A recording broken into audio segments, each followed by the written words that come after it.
गीत के बोल गा रहे हैं अरे अब कहिया भारत में अरे कन्हाई अरे वृंदावन में बंसी ये चला बजैबा कन्हाई लेकिन कहे के हाँ विकास बबुआ अरे दर दर के ठोकर अरे खिला देला अरे भजन भाव प्रभु के भुला देला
पायल का कीमत 1000 होता है मुखिया जी। हाँ।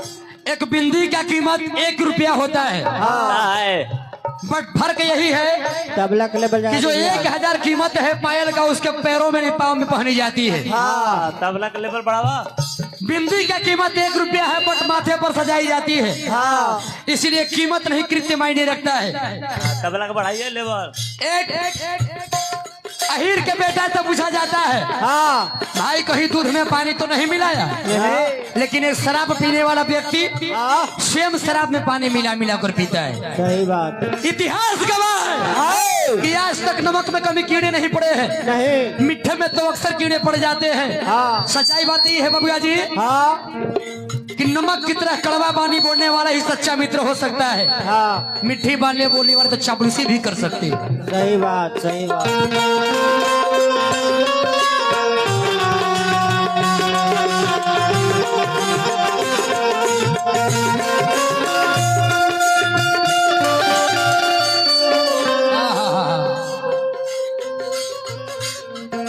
बना के क्यों बिगाड़ा रे। जय हो जय हो।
बेसी नहीं ये कंतरा कि पेट लमसम सुबह सब मिला करके हमें बुझाता कि 250 ग्राम हाँ आधा केजी चावल खा जाला ई पेटवा चाचा। हाँ बेसी नहीं आधा केजी हम लेके चलत तनी चावल की कीमत।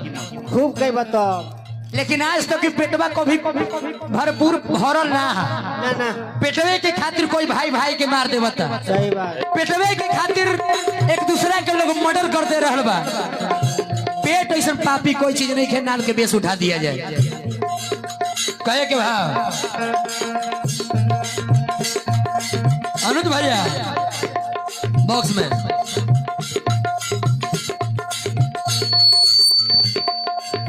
भूखे हैं पछड़ुआ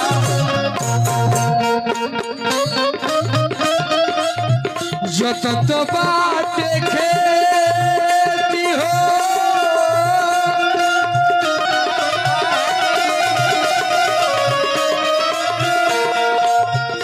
कियोरे काहे बनावला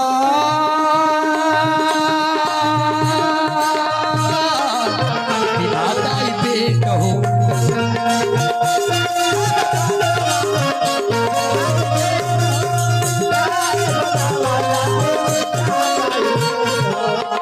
भूखे हम बछड़ुआ जो तत बाटे खेत हो हाँ का है बनो वाला विधाता ही पेट हो। भाई से अलग हो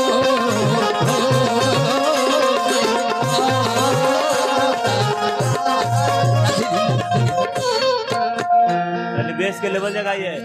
बेसवा उठा दीजिए सर। बेस के लेवल जगाइए। भाई से अलग भुला देना।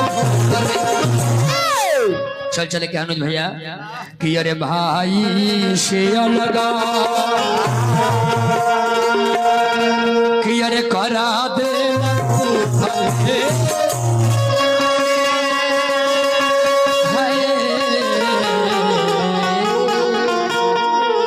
कि अरे भाई से अलग अरे करा दे तब भजन भाव प्रभु के भुला दे।